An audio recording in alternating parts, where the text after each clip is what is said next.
अस्सलामुअलैकुम गाइस, उम्मीद करता हूँ कि आप सब लोग खैरियत से होंगे। आज जिस टॉपिक के बारे में हम बात करेंगे वो ये है कि आखिरकार एटम्स एक दूसरे के साथ मिलके बॉन्ड क्यों बनाते हैं, आखिर इसकी वजह क्या है। तो इसकी सबसे बड़ी और मेन वजह ये है कि एटम्स की ये ख्वाहिश होती है, इनका ये डिज़ायर होता है कि वो किसी ना किसी तरह से स्टेबिलिटी को गेन कर सके और अपनी एनर्जी को लो कर सके। तो जब बॉन्ड एटम्स के दरमियान बनता है तो उसके बाद इनकी एनर्जी लो हो जाती है और ये स्टेबिलिटी गेन कर लेते हैं।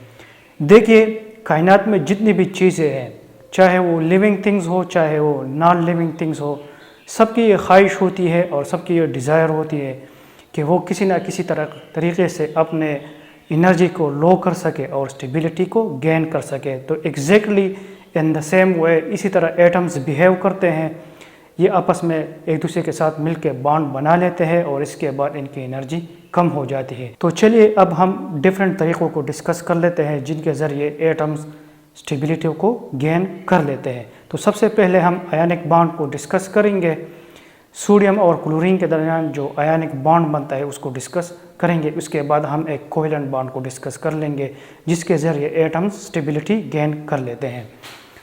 तो ये यहाँ पे आपको NaCl का कंपाउंड नज़र आ रहा है। सोडियम की इलेक्ट्रॉनिक कन्फिगरेशन कुछ इस तरह से है। इसका एटॉमिक नंबर 11 है। तो इसके आप इलेक्ट्रॉनिक कन्फिगरेशन इस तरह से लिख सकते हो 1s2 2s2 2p6 और 3s1। तो यहाँ पे जो इलेक्ट्रॉन है वो क्या होगा कि वो रिलीज़ हो जाएगा, ये वाला इलेक्ट्रॉन रिलीज़ हो जाएगा और 1s2 2s2 2p6 plus 1 electron, ये इलेक्ट्रॉनिक कन्फिगरेशन आ जाएगी। लेकिन चूँकि अब सोडियम के साथ एक इलेक्ट्रॉन कम है तो ये सोडियम प्लस आयन बन जाएगा। इसी तरह क्लोरीन की इलेक्ट्रॉनिक कन्फिगरेशन कुछ इस तरह से, क्लोरीन का एटॉमिक नंबर 17 है।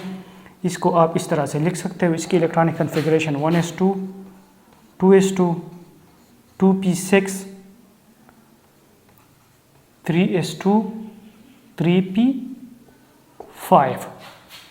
यहाँ पे जो इलेक्ट्रॉन रिलीज़ किया है सोडियम ने वो यहाँ पे क्लोरीन उसको गेन कर लेता है। तो क्लोराइड आयन बन जाता है ये 1s2 2s2 2p6 3s2 3p6। ये इसके इलेक्ट्रॉनिक कन्फिगरेशन आ गई क्लोराइड आयन की। अब क्या होता है, यहाँ पे एनाइन बन गया और यहाँ पे कैटाइन बन गया। तो ये कैटाइन और एनाइन एक दूसरे के साथ मिलके सोडियम क्लोराइड का कंपाउंड बना देते हैं जो कि एक स्टेबल कंपाउंड है। और इसी तरीके से सोडियम और क्लोरीन स्टेबिलिटी को गेन कर लेते हैं। दूसरा जो तरीका है जिसके ज़रिए एटम स्टेबिलिटी को गेन करते हैं वो कोवेलेंट बॉन्ड है। कोवेलेंट बॉन्ड जब बनता है तो भी एटम स्टेबल बन जाते हैं। तो यहाँ पे हम वाटर का मॉलिक्यूल डिस्कस करेंगे।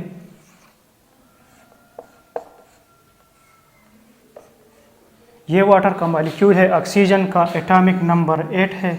तो इसकी इलेक्ट्रॉनिक कन्फिगरेशन को आप इस तरह से लिख सकते हो 1s2 2s2 2p4। तो इसके बैरूनी शेल में 4 इलेक्ट्रॉन है। इसी तरह हाइड्रोजन का एटॉमिक नंबर 1 है। तो इसके बैरूनी मदार में या वैलेंस शेल में सिर्फ 1 इलेक्ट्रॉन है। तो ये दोनों एटम्स आपस में इलेक्ट्रॉन को शेयर कर देते हैं और इसी तरह 2 कोवेलेंट बॉन्ड्स ऑक्सीजन और हाइड्रोजन के दरमियान बन जाते हैं। फॉर एग्ज़ाम्पल, ऑक्सीजन का ये बैरूनी शेल है जिसमें 6 इलेक्ट्रॉन है। 4 इलेक्ट्रॉन्स लोन पेयर की सूरत में है और ये बाकी जो 2 इलेक्ट्रॉन्स है वो अनपेयर है। तो हाइड्रोजन क्या करता है कि इन अनपेयर इलेक्ट्रॉन्स के साथ बॉन्ड बना लेता है। ये इनके दरमियान बॉन्ड बन जाता है। इसी तरह एक हाइड्रोजन यहाँ पे ऑक्सीजन के साथ इलेक्ट्रॉन शेयर कर देता है और ये सिंगल कोवेलेंट बॉन्ड बना लेता है। तो ये आप ऑक्सीजन के मॉलिक्यूल को देख सकते हैं। ऑक्सीजन और हाइड्रोजन कि जो एटम्स है वो इसी कोवेलेंट बॉन्ड के ज़रिए स्टेबिलिटी को गेन कर लेते हैं।